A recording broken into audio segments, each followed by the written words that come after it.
Naranasan mo na bang maging target ng paninira? O naranasan mo na bang may isang taong tila galit na galit sa'yo at gusto kang sirain, gusto kang ipahamak, at gustong mawala ang lahat ng meron ka? Hello everyone! Welcome back dito sa ating channel. Huwag na nating patagalin ito dahil I know na excited na kayo. Excited nga ba o ako lang nag-iisip nun? Baka ako lang naman, charot lang. Anyways, ayan na yung request ninyo ha. Binalik na natin yung dati nating background music pero hindi yung intro at extra. So ano sa tingin ninyo? Ayos na ba yun? Syempre pakikinggan namin kayo dahil para naman sa inyo kung bakit natin ginagawa itong programang ito. Kaya nakikinig tayo sa suggestions ninyo. So, comment down below. Eto na nga, ang ating kwento dito lamang sa ating programa. Ang Dear Mamma Mia.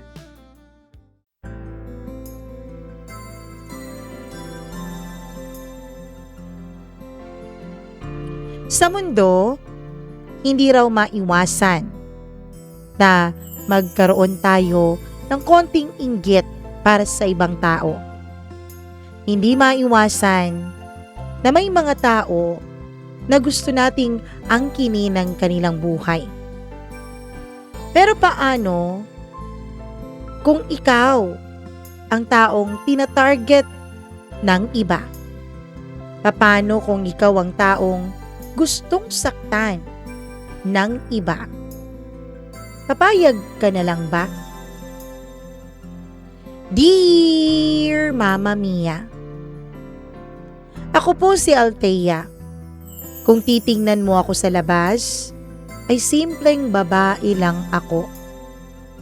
Hindi ako sosyal, hindi rin ako maingay. Hindi ako yung tipo na gustong laging nasa gitna ng atensyon. Pero may isang bagay po akong pinanghahawakan. Masipag ako, tahimik pero determinado. Lumaki ako sa probinsya sa Camiguin. Anak ng isang tindera at tricycle driver. Bata pa lamang ako, Mamma Mia. Alam ko nang hindi kami mayaman. Kaya ginawa ko talagang puhunan ang pag-aaral. Nagpursigi ako. Hindi naman ako masyadong matalino pero gaya nga ng sabi ko, masipag ako. Diligent ako. Hanggang sa dahil sa kasipagan ko, nakagraduate ako with honors. Sa Cagayan de Oro po ako nag-aaral. Pero pagkatapos ng pag-aaral ko, sinabi ko sa sarili ko na pupunta ako ng Maynila. Maghahanap ako ng trabaho doon at dun ko hahanapin at bubuuin ang aking mga pangarap hindi lang para sa aking sarili, kundi para na rin sa aking pamilya. Ang pinag-aralan ko po sa Cagayan de Oro ay isa sa mga pinakamagagaling at pinakasikat na paaralan sa amin. Scholar po ako doon, Mamma Mia. Kaya naman, nung makagraduate ako with honors, alam kong hindi ako masyadong mahihirapan kung pupunta ako ng Maynila. Gusto kong lumawak ang horizons ko. Gusto kong lumawak ang mundo ko. Ayokong manatili sa isla. Ayokong manatili sa probinsya. At nung natanggap nga ako sa isang malaking marketing firm, sa isa sa malaking syudad sa Maynila, ay tuwang-tuwa ako. Unang trabaho ko yun, Mamma Mia. Unang beses akong titira sa Maynila ng mag-isa. At unang beses kong naramdaman na tunay ngang paakyat na ang direksyon ng buhay ko. Akala ko, Mamma Mia, dahil nagpursigi ako, dahil nakapagtapos ako, magiging maayos na ang takbo ng lahat. pero hindi pala. Ang hindi ko alam, dun din pala magsisimula ang unti-unting pagkasira ng aking katahimikan. Unang araw ko sa office, dun ko nakilala si Veronica. Maganda siya. Hindi lang siya basta maganda. Yung tipong pag pumasok siya, napapalingon ang lahat. Maputi, matangkad, tuwid at halatang laging planchado ang suot na damit. At may oras siya ng kumpiyansa na hindi mo matutumbasan. Siya ang senior ko, Mama Mia. Siya ang naatasang magte-train sa akin. Siya ang magiging mentor ko sa trabaho ko.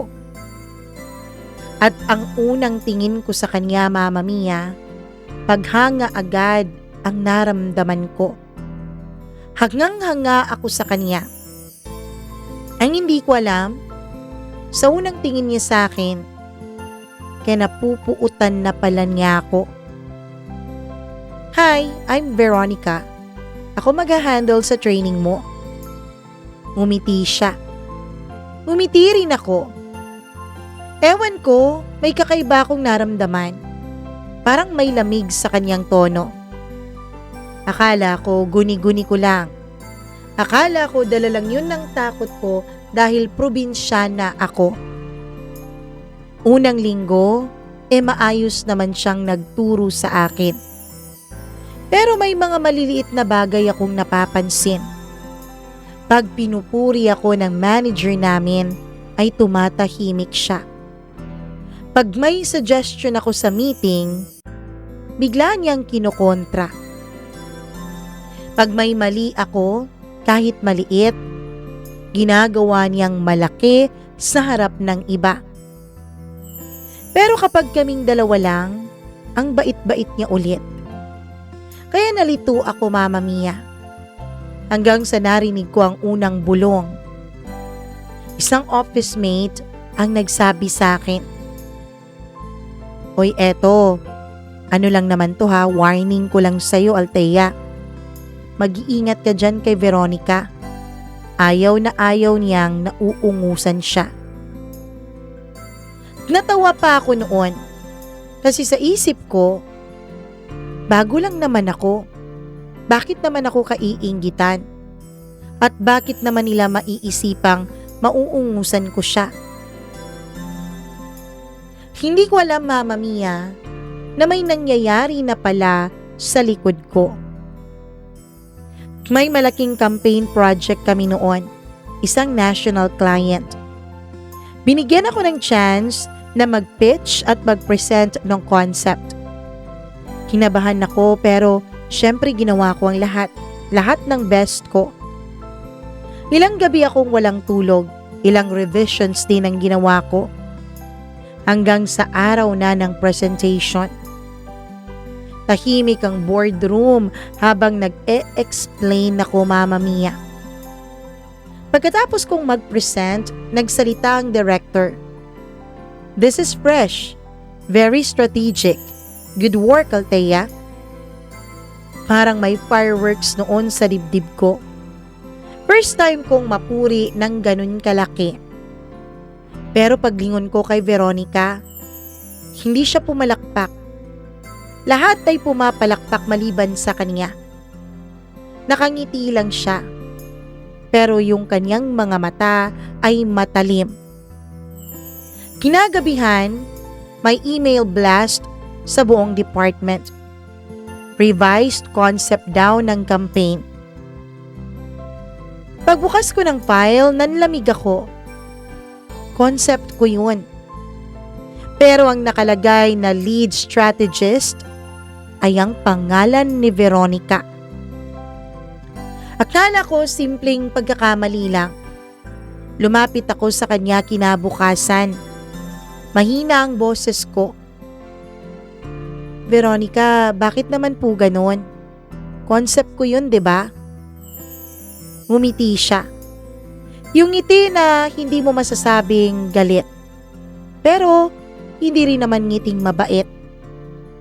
Sabi niya, team effort naman yun, Althea. Tsaka senior mo ko. Natural lang na ako ang magli-lead ng mga projects. Gusto kong magsalita pero wala akong lakas. Baguhan lang ako. Siya matagal na. At dun ko unang naramdaman yung pakiramdam na may umaapak sa'yo habang nakangiti sa harap mo. Akala ko dun lang matatapos ang lahat, Mama Mia. Pero hindi pala. Sunod-sunod na magmula noon. Mga email na ako ang sinisisi sa delay kahit na hindi naman ako ang may hawak. Mga files na bigla-bigla na lang nawawala sa folder ko. Mga deadlines na hindi ko alam na namumove pala. Feedback na negative, pero hindi ko naman alam kung saan galing. Unti-unti, Mama Mia, nasisira po ang imahe ko sa opisina. Dati pinupuri ako, ngayon pinagdududahan na. Hanggang isang araw, tinawag ako ng manager namin. Seryoso ang kanyang mukha. Althea, may complaints tungkol sa work ethics mo. Para akong binuhusan ng malamig na tubig matapos ko yung marinig mula sa kanya. Work ethics? Ano bang problema sa work ethics ko? Ako na halos na natutulog na sa office eh. Hindi ako makasagot kasi alam kong may gumagalaw sa likod at iisa lang ang taong alam kong pwedeng gumawa noon sa akin. Iisa lang ang taong may kakayanan at may access para gawan ako ng ganon. Yun ay walang iba kundi si Veronica. Hinayaan ko na lamang, Mama Mia. Ano ba naman kasi ang laban ko? Hanggang sa dumating ang company gala night. Formal event yun. Lahat naka-gown. Ako, simple lang po ang suot ko. Pastel blue na dress na hiniram ko pa sa isa kong naging kaibigan din sa opisina. Hindi ako sanay sa ganong klaseng event. Hindi ako sanay sa ganong lugar. Pero nung gabing yun, Mama Mia, may nangyari na hindi ko kailanman inaasahan. Yung mapansin ulit ako ng lahat. Nang gabing yun, tinawag po ako sa stage. Our Rookie of the Year. At tinawag nga ang buong pangalan ko ng host pagkatapos tawagin o banggitin ang Rookie of the Year. Nagulat ako, Mama Mia. Hindi ko nga alam na nominated pala ako eh. Mas lalong hindi ko alam na mananalo ako. Kasi Mama Mia, alam ko naman na merong mga butuhan sa ganon pero hindi ako bumuboto. Hindi ko binubuksan ang email tungkol doon. Habang naglalakad ako papunta sa stage ay nararamdaman ko ang mga mata ng mga tao. Pero isang pares lang ng mata ang ramdam kong mabigat na nakatingin sa akin. Kay Veronica. Pagkakuha ko ng award ko, nagkasalubong pa kami sa gilid ng stage. Hindi ko alam kung guni-guni ko lang. Pero parang narinig ko siyang bumulong ng mahina pero malinaw sa aking mga tenga. Huwag kang masyadong magpakasaya. Hindi ka patapos sa akin. Nalamig ang batok ko, Mama Mia. Napatingin ako sa mukha niya pero nakangiti naman siya. Hindi na yon professional jealousy. Pakiramdam ko, personal na ang inis at galit niya sa akin. Isang umaga, pagpasok ko sa office, tila tahimik ang lahat. Yung tipong may usapan na biglang tumigil pagdating mo. Ibig sabihin nun, ikaw ang pinag-uusapan. Tinawag ulit ako ng manager. May printout sa mesa.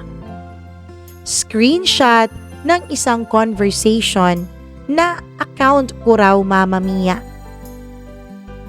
Nakikipag-usap sa isang competing company o sa competitor namin. Isang screenshot kung saan nagbebenta daw ng internal data. Hindi ako makahinga. Hindi ko alam kung paano nangyari yon. Wala naman akong ginagawang ganoon, Mama Mia. Sir, hindi po ako yan. Hindi ko po magagawa yan. Pero bago pa ako matapos sa pagpapaliwanag ko dun sa aming manager, ay biglang pumasok si Veronica. May dala siyang USB flash drive. Sir, eto na po ang backup files. Sa workstation niya po galing. Pakiramdam ko, Mama Mia, ay gumuho ang mundo ko. Kasi alam kong imposible. Alam kong sa sarili ko, hindi ko kayang gawin yon. Pero lahat ng ebidensya, walang ibang tinuturo kundi ako. Mama Mia, dahil sa nangyari ay nasuspindi po ako. Preventive suspension dahil may pending investigation.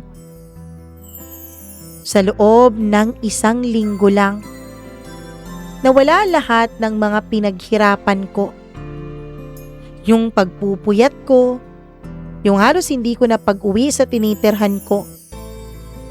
Lahat nawala. Reputation, career, pangarap. At habang palabas ako ng building, nadaanan ko si Veronica sa may lobby. Lumapit siya sa akin. Inayos pa nga niya ang buhok ko na para bang isang ate na inaayos ang buhok ng bunso niyang kapatid. Na para bang ang bait-bait niya. Pero inilapit niya sa tenga ko ang labi niya tapos bumulong. Sabi ko naman sa'yo, diba? Hindi pa ako tapos sa'yo. Sabi ko naman sa'yo, hindi ka magtatagumpay. Not on my watch. Ngumiti siya. At sa unang pagkakataon, hindi takot o pagkalito ang naramdaman ko habang nakatingin ako sa kanyang ngiti, kundi galit na tahimik. Kasi dun ko lang napagtanto, Mama Mia. Hindi lang pala ako basta-basta target ni Veronica. Plano niya talaga akong tuluyang burahin. 1 linggo akong suspendido. 1 linggo din akong hindi makatulog. Hindi dahil abala ako sa trabaho, hindi dahil galit ako, kundi dahil hindi ko po maintindihan kung paanong nangyari ang lahat. Pinilit kong alalahanin kung may nagawa ba akong pagkakamali, kung may nasabi ba akong masama para gawin niya sa akin yon, para targetan niya ako, kung may inapakan ba akong ibang tao. Pero wala akong maisip ni isang insidente na nang-apak ako ng iba, Mama Mia. Tahimik lang naman kasi akong nagtatrabaho. Tahimik lang akong nangangarap. Pero bakit parang may taong gigil na gigil akong ibagsak? Umuwi muna ako sa inuupahan kong unit. Maliit lang ang unit na yon. Kasya lang ang kama, isang maliit na mesa at upuan at saka kalan. Doon ko unang naramdaman ng bigat. Yung tipong hindi ka umiiyak pero ang bigat-bigat ng dibdib mo. Tinawagan ako ng nanay ko. Masaya pa ang boses niya. "Kumusta ang trabaho mo, anak? Na-promote ka na ba ulit?" Tanong niya. Hindi ako nakasagot kaagad, Mama Mia. Kasi hindi ko kayang sirain yung pride na meron siya para sa akin. Kasi sa aming magkakapatid, ako po ang laging ipinagmamalaki ng mga magulang ko sa iba. Kasi sabi nila, ako daw yung matalino, ako daw yung porsigido. Kaya naman nagsinungaling ako. "Okay lang po, Nay. Tungkol po dun sa promotion, wala pa pong balita eh. Kaya lang busy ako ngayon sa trabaho." Sabi ko dahil ayoko nang tagalan ng pag-uusap naming dalawa ng nanay ko. Hindi dahil sa ayaw ko siyang kausap, kundi dahil ayaw kong magpatong-patong ang mga kasinungalingan na sinasabi ko sa kanya. Pagbaba ko ng tawag, dun ako umiyak. Tahimik. Yung iyak na walang tunog.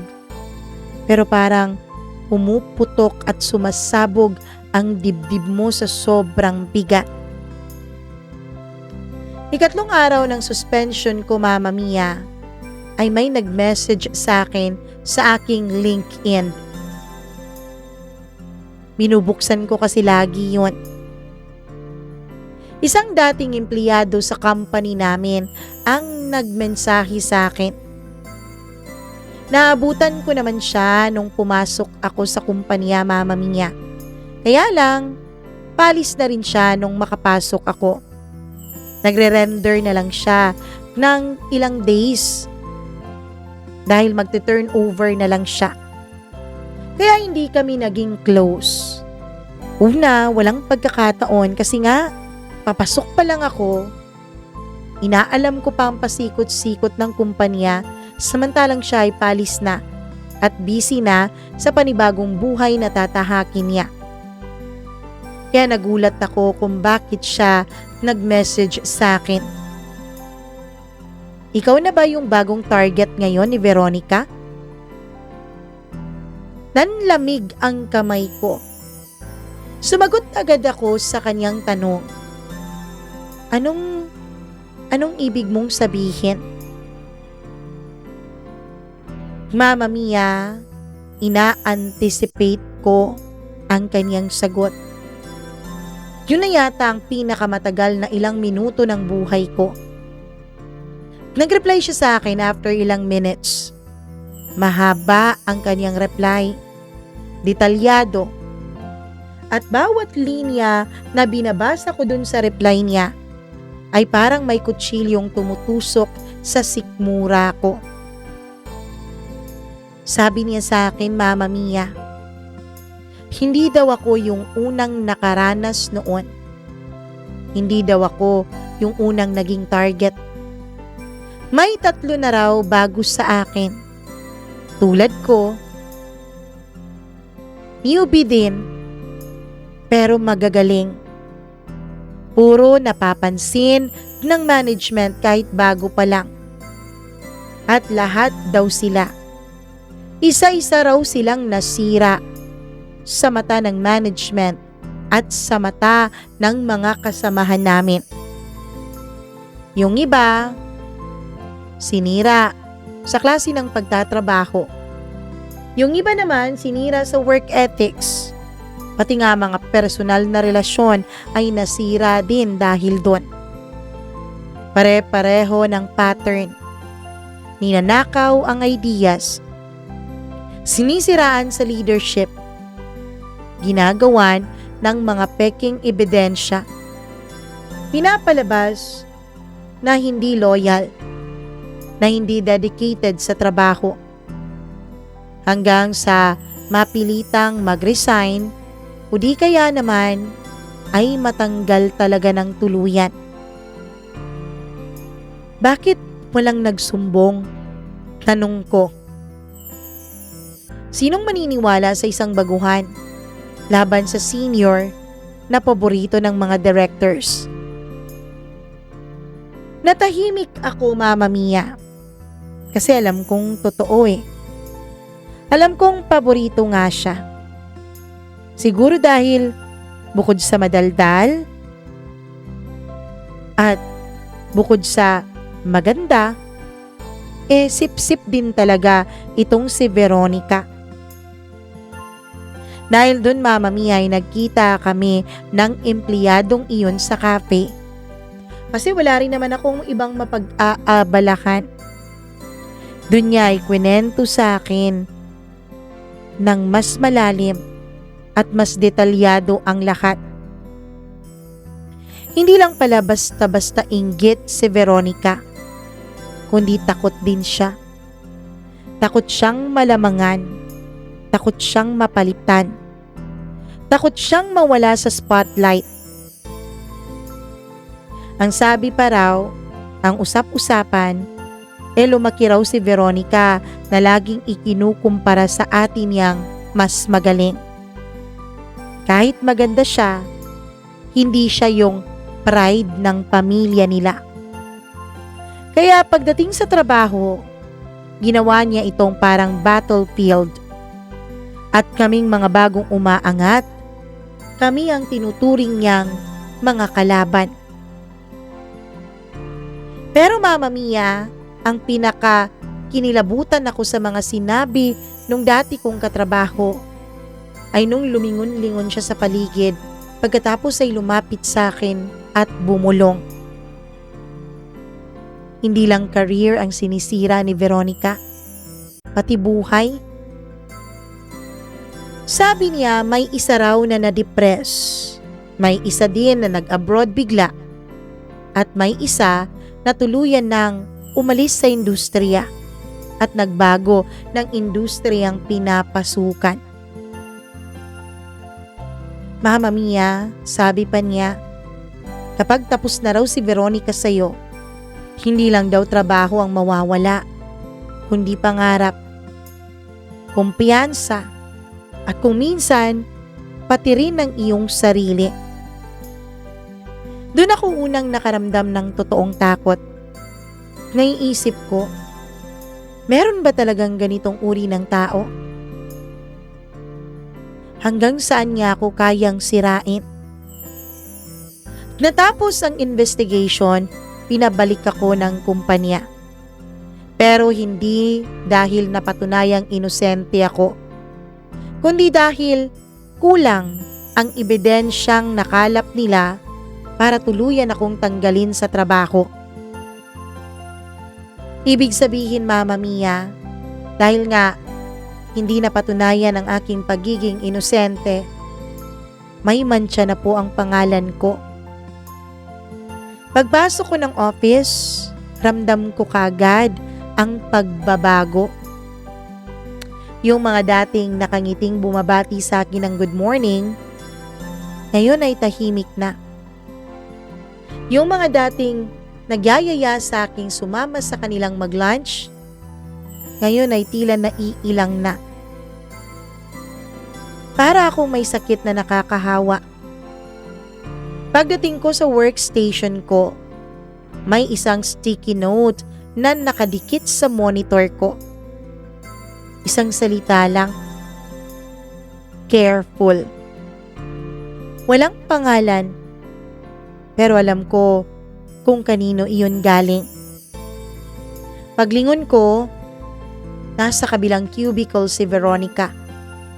Nakatingin, nakangiti, na tila ba isang demonyong may alam na lihim na pwede niyang gamitin laban sa akin. Kaya hindi ko na kinaya. Hinintay ko siyang maging mag-isa sa pantry bago ako pumasok at lumapit sa kanya. Dire-diretso, walang pag-aalinlangan. Bakit mo ba ito ginagawa sa akin? Tanong ko sa kanya. Nahimik lamang siyang nagkakape na para bang wala siyang narinig. Inulit ko ang tanong ko. Mas mahina, mas sugatan ng boses. Iniisip ko kasi, Mama Mia, Baka naman may konsensya pang natitira sa kanya. Anong ginagawa ko sa'yo? Maang-maangan School of Acting niyang tanong. Dun ako nagsalita. Etong ginagawa mo sa akin. Mahinahon siyang nagsalita ulit. Pero bawat salitang sinasabi niya sa akin ay may talim. Wala, Althea. Wala pa akong ginagawa sa'yo. Kaya yun nga ang problema. Napakunot noo ako. Hindi ko maintindihan. Lumapit siya sa akin. Ikaw kasi, masyado kang bida-bida. Masyado kang nagsisipag-sipagan. Nagtatali-talinuhan. Kaya yan, ginugusto ka ng mga boss. Alam mo, nakikita ko ang sarili ko sa'yo. Kaya lang, ayoko naman na may kapareho ako.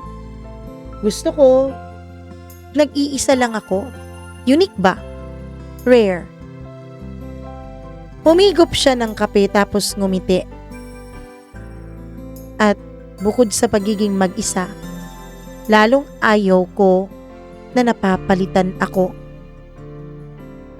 Parang tumigil ang mundo ko, Mama Mia. Hindi ako nakaramdam ng galit. Hindi ako nakaramdam ng inggit. Alam mo ba kung anong naramdaman ko?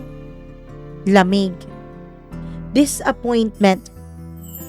Yung klase ng lamig na alam mong hindi na siya magbabago pa. Umuwi akong tulala dahil paulit-ulit pa rin bumabalik sa aking tenga yung naging usapan naming dalawa sa pantry. Pero sa gabing yun, Mama Mia, hindi ako umiyak.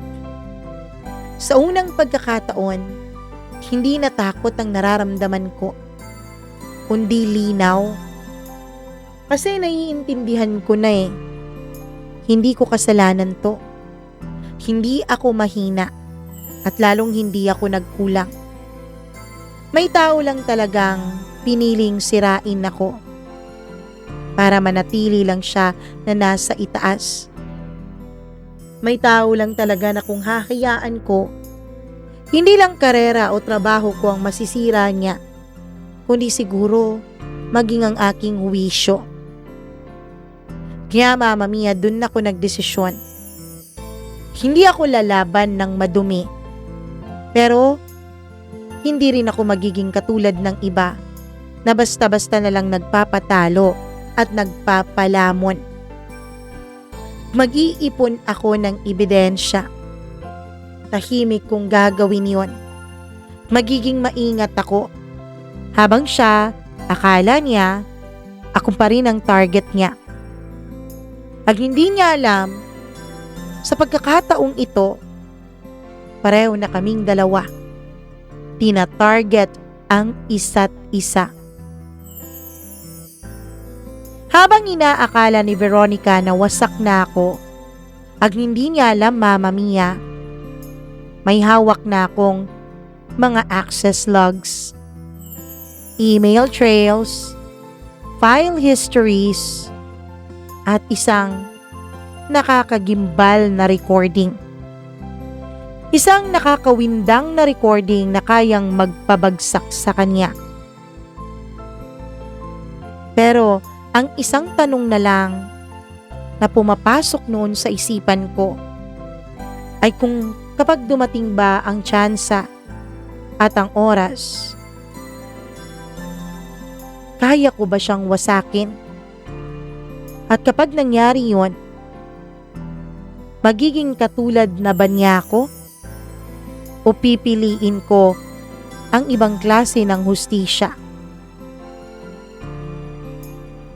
Pagkatapos ng pag-uusap namin na yon sa may pantry, hindi na po ako nakatulog ng maayos. Hindi dahil takot ako sa kanya, kundi dahil pakiramdam ko kahit saan ako lumingon, may mga matang laging nakatingin at nakamasid sa akin. Sa office, maingat na akong kumikilos. Bago ako mag-log out ng files, chine-check ko muna ang history. Bago ako mag-email, sinisigurado kong may CC lagi sa manager. Bago ako umuwi, kinukuhanan ko ng picture ang workstations ko. Oo, Mama Mia. Parang sobra yata, ano? Para akong isang taong paranoid. Pero, nag-iingat lamang ako. At hindi nga ako nagkamali sa ginawa kong pag-iingat. Kasi isang umaga, may nangyari na naman. Pagpasok ko, may urgent meeting daw ako sa HR. Mag-upo ko, may printout ulit sa mesa. Client complaint naman this time. Sinasabi na bastos raw ako sa isang call. Unprofessional. Rude. Gusto daw nila akong alisin sa account at hindi raw sila mag-e-invest at hindi raw sila makikipag-partner sa aming kumpanya kung ako ang hahawak ng account nila. Nanlamig ako, Mama Mia. Kasi kabisado ko naman po lahat ng calls ko, lahat ng kliyente ko. Maayos po akong makipag-usap. Pinatugtog nila ang recording. Boses ko nga. Pero may parts na paputol-putol. Tila may edits. Tila may linyang pinagdikit lang para magmukhang bastos ang tono ko. At alam ko, Mama Mia, alam ko kung sino lang ang may access sa raw files ng mga calls na ginagawa namin sa aming mga kliyente. Yun ay walang iba, kundi si Veronica. Mama Mia, pakiramdam ko noon ay basag na basag ako. Pero syempre hindi ko yun pinakita sa harap nila, kundi sa CR lamang. Nakakulong ako sa cubicle. Pinipigilan ko ang sarili kong mapahagulgol. Kasi pakiramdam ko, kahit anong gawin ko, kayang-kaya niya akong baliktarin. Na kahit magsabi pa ako ng totoo, siya pa rin ang pinaniniwalaan ng lahat. Siya pa rin ang paniniwalaan ng lahat ng tao sa opisina. Napansin kong nanginginig na ang kamay ko sa trabaho. Nagkakamali na ako sa mga simpleng task dahil sa sobrang anxiety nararamdaman ko. Hindi dahil hindi ko kaya ang trabaho, Mama Mia, kundi dahil tila isa po akong kandilang unti-unting nauupos. Ubus na ako, mentally, emotionally, pati kumpiyansa ko sa aking sarili, kinakain na po ng takot. At dun ko naisip ang isa sa pinakamapait na tanong. Magre-resign na lang ba ako para matapos na ang lahat ng ito?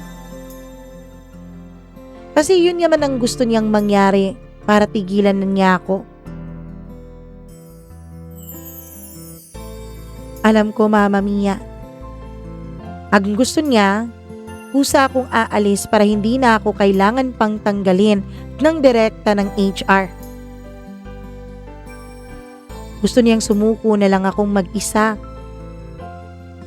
Hanggang isang gabi, naiwan ako sa office. Tahimik na ang opisina dahil nakauwi na ang halos lahat. Konti na lang ang taong nandun. Nag-overthink ako noon sa desk ko hanggang sa may lumapit. Isa rin sa mga senior creatives ng kumpanya. Hindi kami close, Mama Mia. Pero ewan ko kung anong nagtulak sa kanya para lapitan at kausapin ako ng gabing yun. Naupo siya sa tapat ko. Tapos sabi niya, Althea, alam mo ba? Akala mo ba hindi namin napapansin? Nagulat ako.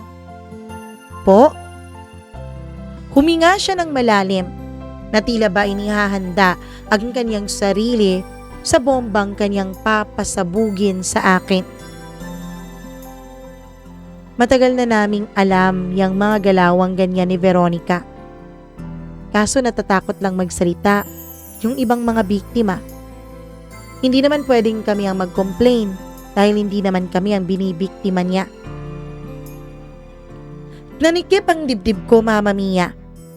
Tama nga ang sinabi sa akin nung dating empleyado doon na hindi pala ako nag-iisa. Na bago ako, marami nang naging ibang target si Veronica. Sinabi niya pa sa akin na meron daw internal audit na paparating. At kung meron daw akong mga ebidensya, yun na raw ang tamang panahon para gamitin ko yun. Yun na raw ang tamang panahon para isiwalat ko yun. Doon ko unang naramdaman ulit yung lakas na akala ko na wala na sa akin. Kasi Mama Mia, hindi naman pala ako paranoid. Hindi ko lang naman pala gawa-gawa ang lahat sa utak ko. May nangyayari pala talaga para basagin at sirain ako. Simula noon, mas naging maingat na ako. Pero, hindi dahil takot ako, kundi dahil gusto kong mahuli sa akto si Veronica. Naging strategic ako, Mama Mia. Lahat ng revisions, sinisave ko ang version ko sa history. Lahat ng approvals, may email trail. Lahat ng calls, may personal backup ako. Lahat ng access logs, kinokopya ko, Mama Mia. Hindi ako gumagawa ng illegal. Kinukuha ko lang ang karapatan kong proteksyonan ang aking sarili. Habang si Veronica, kampante. Akala niya siguro dahil wasak na ang reputasyon ko sa opisina, tuluyan na niya talaga akong mawawasak ng husto. Hanggang sa dumating nga ang araw na may nakuha akong hindi ko kailanman inaasahan. Late night ulit yun.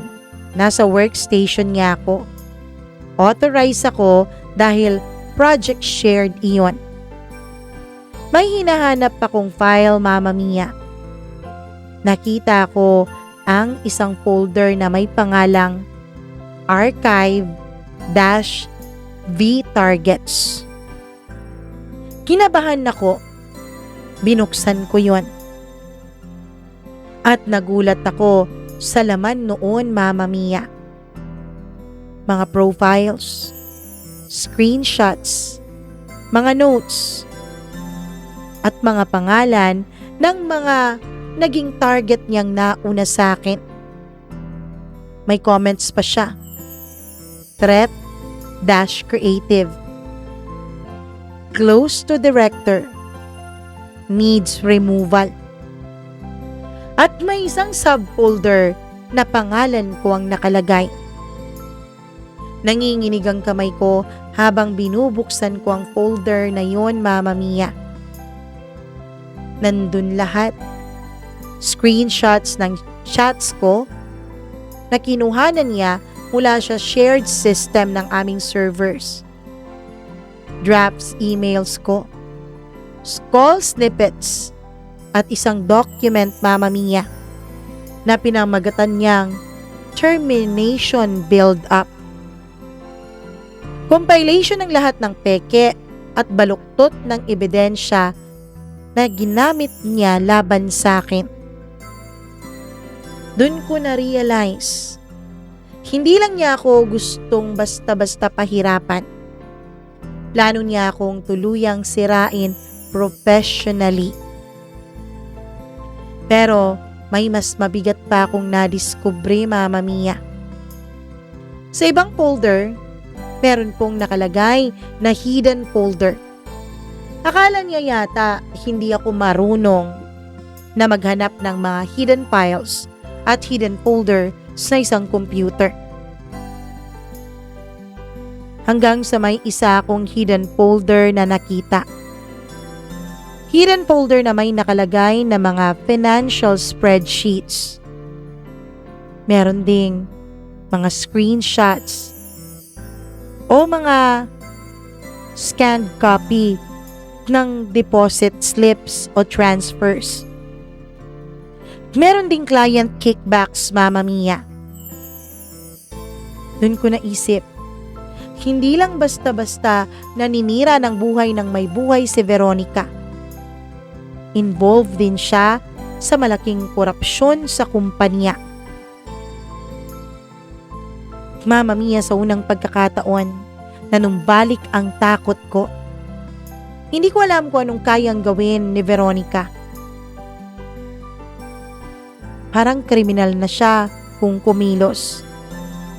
Nakaramdam ako ng galit at nakaramdam din ako na may kapangyarihan ako upang baguhin yon. Kasi sa unang pagkakataon, Mama Mia, hawak-hawak ko na ang mga malalakas na ebidensya na kayang magpabagsak sa kanya. Na kayang magpabagsak sa isang taong pedestal ang tingin sa sarili. Kinabukasan, nag-email ang internal audit team. Random workstation reviews daw ang gagawin nila. At sa random na yun, kasama sa list, si Veronica. At kasama din ako. Habang naglalakad ako papunta sa meeting room, ay nadaanan ko siya. Kagaya ng dati, hinarap niya ako. Nakangiti, pero matatalim ang kaniyang mga salita. Relax lang siya, Mama Mia. Confident. Tapos, bumulong pa sa akin. Good luck, Althea. Sana malinis ang workstation mo. Pati na rin ang mga files mo. Ngumiti ako at sa unang pagkakataon hindi peke ang ngiting ibinigay ko sa kanya. Kundi ngiting tila may alam. Habang akala ni Veronica na ako pa rin ang mabibiktima, hindi niya alam na naka-back up na sa personal drive ko ang folders niya. Yung mga hidden folders, yung mga hidden files na nakakatakot kapag mabasa ng iba, lalo na ng HR. Lahat ng targets, lahat ng paninira, lahat ng corruptions. Pero mas mabigat ang tanong na humahabol sa akin. Kapag ibinagsak ko ba siya, hustisya ba ang tawag dun? O magiging katulad niya rin ako? Hindi ako mapakali buong umaga. Kahit hawak ko ng ebidensya, hindi pa rin talaga ako kampante. Kasi alam ko kung gaano kagaling magmaniobra ng mga bagay-bagay si Veronica, Mama Mia. Kung paano niya nagagawang mabaliktad ang mga kwento. Kung paano siya nagpapanggap na biktima. Kahit siya naman talaga ang nananakit at nambibiktima sa iba. Tinawag na ako sa audit room. Glass yung walls ng room na yon. Merong mahabang mesa. At may 3 tao mula sa compliance department. Pinaupo nila ako. Tiningnan ng laptop ko. Sinuri ang emails ko. Pati na rin ang access logs ko. Pati na rin ang mga call archives ko. Tahimik lang akong sumasagot sa bawat tanong na binabato nila sa akin. Diretso ang sagutan. Gaya ng diretso din naman ang tanungan. Walang drama. walang dagdag bawas. Hanggang sa tinanong nila ako, "Do you have anything else to report regarding internal misconduct?" Mama Mia, hindi na ako natigil. Eto na yung puntong kinatatakutan ko. Kapag nagsalita ako, dapat sigurado na ako dahil wala na itong atrasan pa. Huminga ako ng malalim. Tapos sabi ko, "Yes, meron po." Inabot ko sa kanya ang external drive ko. Kita ko sa mukha nila ang pag-iba ng kanilang ekspresyon. Binuksan nila ang lahat ng folder, isa-isa. Profiles ng targets, paninira logs, edited recordings, at termination build files. Habang tumatagal, lalong bumibigat ang katahimikan sa loob ng kwartong yon. Hanggang sa umabot na nga sa financial spreadsheets ang kanilang pag-uusisa. Lalong bumigat ang pakiramdam ko sa hangin. Nandun na yung mga kickbacks, unauthorized transfers, client manipulation. Tumingin sa akin ang head auditor. Seryoso ang kaniyang mukha. Where did you get all of this?" Tanong niya. "Shared project workstation po. Authorized access." Tumango siya at sa unang pagkakataon, may nakita ako sa mga mata ng management noon. Paniniwala. Gusto kong maiyak nung nakita kong tila naniniwala na sila sa akin. Kinahapunan, tinawag kaming dalawa ni Veronica sa isang joint inquiry. Pagpasok ko sa conference room ay nandun na pala siya, si Veronica. Pero iba na yung aura niya, Mama Mia. Hindi na siya yung Veronica tulad dati na relax na relax. Ngayon, parang tense na tense siya. Hindi na kampante. At may bahagyang tiklop sa kanyang noo. Na tila ba nagtataka din siya kung bakit ako nandun. Pag-upo ko, hindi ko siya tinitigan agad. Pero ramdam kong nakatingin siya ng masama sa akin. Matalim. Parang sinusubukang basahin kung ano ang alam ko. Hanggang sa sinimulan na nga ng auditor ang presentation.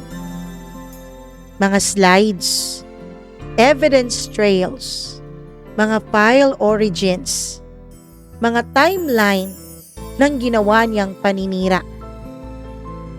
Habang lumalabas ang bawat slide, nakikita kong unti-unting nawawala ang kulay sa mukha ni Veronica. Hanggang sa lumabas ang folder name, V Targets. Doon na siya nagsalita. "Fabricated yan. Hindi ko files ang mga yan." Pero kalmado lang ang auditor. May access logs, user IDs, timestamps, device signatures. Lahat yun tumuturo sa kanya. Habang tumatagal ang inquiry, unti-unting nawawala ang composure niya. Yung dating eleganteng pagsasalita, nagiging defensive na. Nagiging mataas ang boses, hanggang sa mapatingin siya sa akin ng diretsyo. Walang ngiti. Punong-puno ng galit ang kaniyang mga mata. "Ikaw! You did this! Ikaw ang gumawa nito, no? You set me up!" Hindi ako makasagot agad. Hindi dahil wala akong sasabihin, kundi dahil pinili kong maging kalmado. Tapos mahina akong nagsabi, "Pinoprotektahan ko lang po ang sarili ko at ang kumpanyang ito." Pero may sumabog sa loob niya. Tumayo siya bigla tapos nagsisisigaw, "You think you're better than me?" Tahimik lang ang lahat. Doon ko siya unang nakita, hindi bilang isang senior, hindi bilang isang eleganteng babae na powerful, kundi isang babaeng takot. Pinaupo siya ulit ng mga head, pero doon na siya nagsalita ng tuloy-tuloy. Hindi na defense kundi pagbuhos. Mama Mia, doon na yata bumuhos ang lahat ng emosyon niya. Lumaki raw siyang laging second best. Ate niya, doktor. Minsan niya, abogado. Siya, maganda lang. Kaya pinilit niyang patunayan ang sarili niya sa trabaho. Umakyat siya ng mabilis. Pero bawat pag-akyat niya, naiinis daw siya dahil laging may bagong dumadating. Bagong batang mas magaling. Mas fresh ang mga ideas. Mas gusto ng mga boses. Hanggang sa natutunan niya ang isang paraan. Hindi ang magpakahusay, kundi ang magtanggal ng kalaban. At kaming mga bagong kasamahan niyang umaangat. Kami ang laging reminders niya sa kanyang mga insecurities. Habang nagsasalita siya, Mama Mia, wala po akong nararamdamang tuwa. Wala rin naman akong nararamdamang awa. Lungkot lang ang nararamdaman ko. Kasi kung pinili niya lang sanang magpakatotoo, hindi siya hahantong sa ganon. Matapos ang investigation ay pinatawag ulit kami. Maikli lang ang sinabi sa amin, pero sapat na para magbago ang lahat. Veronica was placed under preventive suspension, pending termination and legal review. Lahat ng projects niya tinanggal sa kanya. Access revoked. Email disabled. Habang binabasa ang memo ay tahimik lang siya. Hindi na siya lumaban. Hindi na rin siya nagsalita. Yung babaeng kinatatakutan ko dati. Yung babaeng nire-respeto ko dahil senior ko. Ngayon ay nakaupo na lang na parang ubus na. Paglabas namin ng room ay nagkasabay kami sa hallway.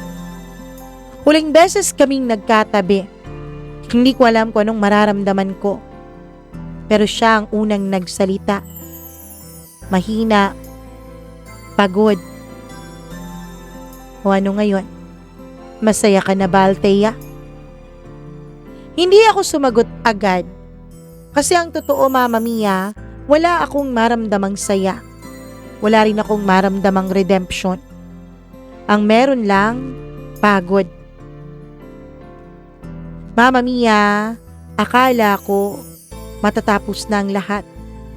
Na mababawi ko na ang buhay ko. Natapos na ang bangungot ko, pero mali ako, Mama Mia. Kasi isang linggo, matapos masuspende si Veronica, ay may dumating na balita. Akala ko babalik na sa normal ang lahat. Unti-unti ko nang binubuo ulit ang reputasyon ko sa office. May mga office mate na akong muling lumalapit sa akin. May mga managers na kumakausap sa akin ng maayos. Kaya akala ko talaga tapos na lahat ng bangungot. Hanggang sa isang umaga, nagkagulo sa floor namin. May bulong-bulungan. May nagmamadaling HR. Lumapit sa akin ang isa sa mga seniors ko. Mahina ang kaniyang boses. Althea, si Veronica, na ospital. Parang may kumalabog sa dibdib ko. Hindi ko alam kung bakit. Hindi naman kami magkaibigan. Hindi naman siya naging mabuti sa akin, pero may kakaibang bigat akong nararamdaman. Bakit po? Nag-aatubili yung senior bago sumagot. She tried to hurt herself kagabi. Nanlamig ang kamay ko. Hindi ako makapagsalita, Mama Mia. Kinahapunan, pinatawag ako ng HR. Akala ko tungkol sa case pero iba pala. Sabi nila, bago pa raw madala si Veronica sa ER, may isang pangalan daw siyang inulit-ulit. Habang half-conscious daw siya, habang umiiyak, habang halos hindi na maintindihan ang mga salita niya. Pangalan ko. Hindi ko alam kung anong mararamdaman ko noon. Magagalit ba ako? Umaawa ba ako sa kanya? Tinanong nila ako kung gusto ko raw ba siyang bisitahin. Hindi raw yun obligasyon, kundi choice ko. Buong gabi akong hindi makatulog. Paulit-ulit sa isip ko kung ako ba talagang nagtulak sa kanya para gawin yon.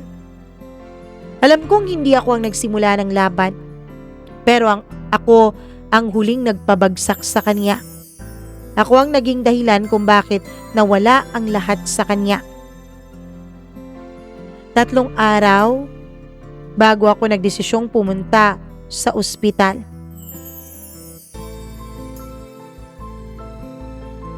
Pagpasok ko sa kwarto niya, halos hindi ko siya nakilala.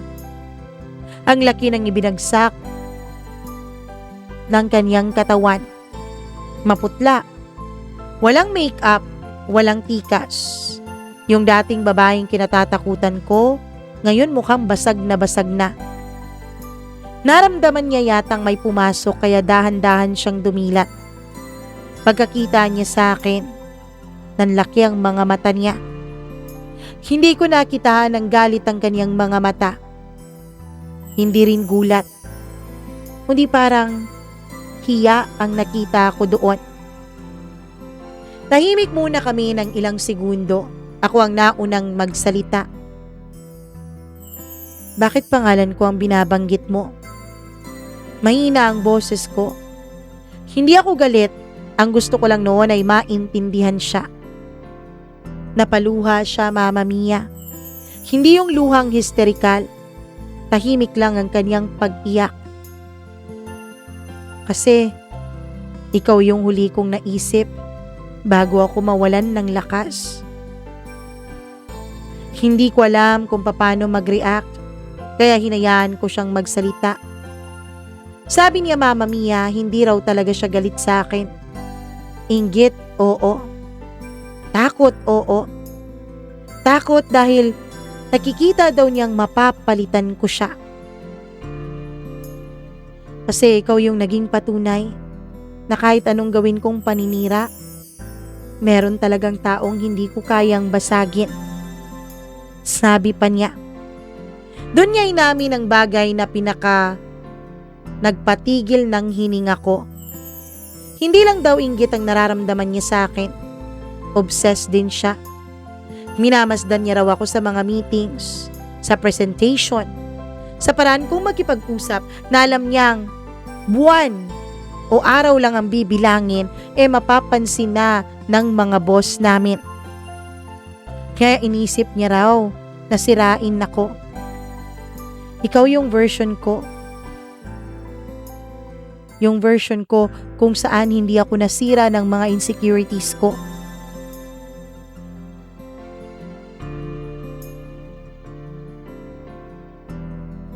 Bago ako umalis sa silid niya, nung araw na yon ay may itinanong siya sa akin.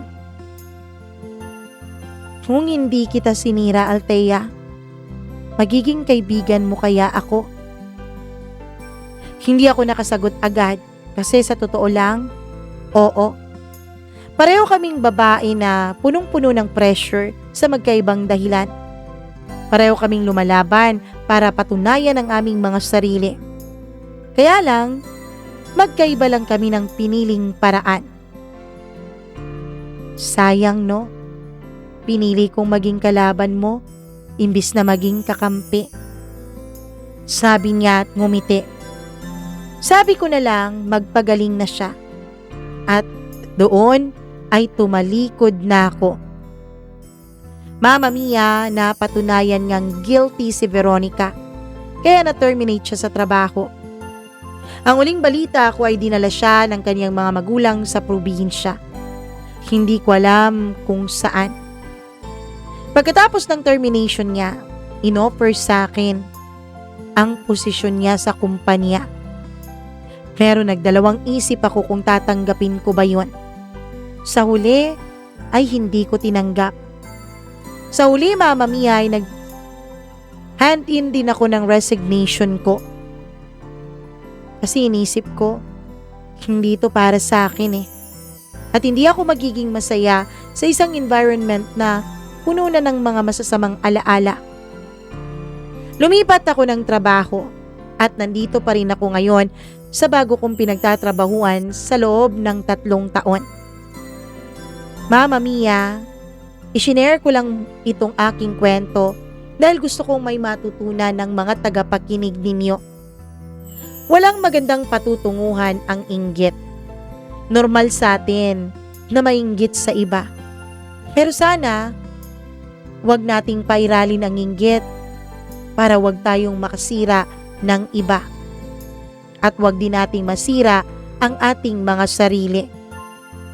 Hanggang dito na lamang po, Mama Mia, at maraming salamat. Lubos na gumagalang, Althea.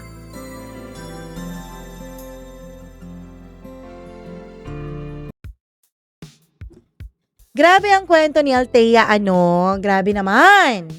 Meron talagang mga taong handang gawin ang lahat para makaangat lang, para maungusan lang ang iba. Pero lagi nating tatandaan na kapag ang isang bagay ay nakuha natin sa masamang paraan, mawawala din ito sa atin sa parehong paraan. Kaya sana, bago tayo mainggit sa iba, i-appreciate muna natin kung anong meron sa atin, ang ating mga kakayanan, ang ating mga strengths, 'di ba? Ang ating mga talento, skills. Lahat 'yun i-appreciate natin. Iba-iba tayo ng skills, iba-iba tayo ng galing. Kaya walang kabuluhan para mainggit tayo sa iba. Meron tayong bagay na lamang tayo at wala sa iba. Yun ang ating sana pagbutihin, pagyamanin, para magamit natin bilang weapon. Magandang weapon para sa mundong ito. Maraming salamat, Althea, sa kwento mo. At syempre, hanga naman ako dahil hindi mo tinanggap yung promotion at nag-resign ka pa talaga. Salute ako sa iyo dahil dyan. At hangad namin na sana maging successful ka pa sa lahat ng mga endeavors mo sa buhay. Career man yan o kahit ano pa yan.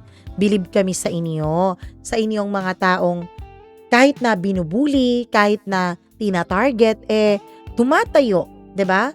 Patuloy na lumalaban ng patas at patuloy na nagsusumikap. Believe kami sa inyong lahat. Lalong believe sa inyo ang ating mga members dito sa ating channel, 'di ba? Magsalita kayo, members. Charot lang. Ayun, si Mary Ann Hinesa, bilib na bilib yan. Marlia Giana Shane, si si Rico Sidanco, si Colleen Bueno, si Gimaras Girl, si Benson Boyser, si Smack Dax, si Diane Martinez, si Maria Elena Abe, si Maureen Tugab, si Gail Easy, si Mila Raduban at si Freaky. Ayun, bilib na bilib yan sila. Lalong-lalo na sa mga taong lumalaban ng patas at pareho. At syempre, sa mga commentators natin, sa mga subscribers natin na hindi nagpa-member, sa mga members din natin na may mga pa-shoutout, may mga comments, ayan po, pina-flash na po natin ang inyong mga comments at ang inyong mga pa-shoutout dito sa ating program. Ayan po ang inyong mga pangalan, pati na rin ang inyong mga mensahe. Maraming salamat po. Kung ang mensahe mo naman o ang pangalan mo naman ay hindi pa natin napa-flash, nako, Mag-antay ka dyan dahil baka sa susunod, pangalan mo naman ang makita mo dyan, mensahe mo naman ang mabasa mo dyan sa ating screen. Maraming salamat sa inyo ulit sa pag-subscribe at sa hindi pagbitaw dito sa ating channel. Mahal ko po kayong lahat. Mwah! Bye-bye! Mag-ingat po kayo palagi. Anong Hanggang sa susunod nating kwento. Toodaloo!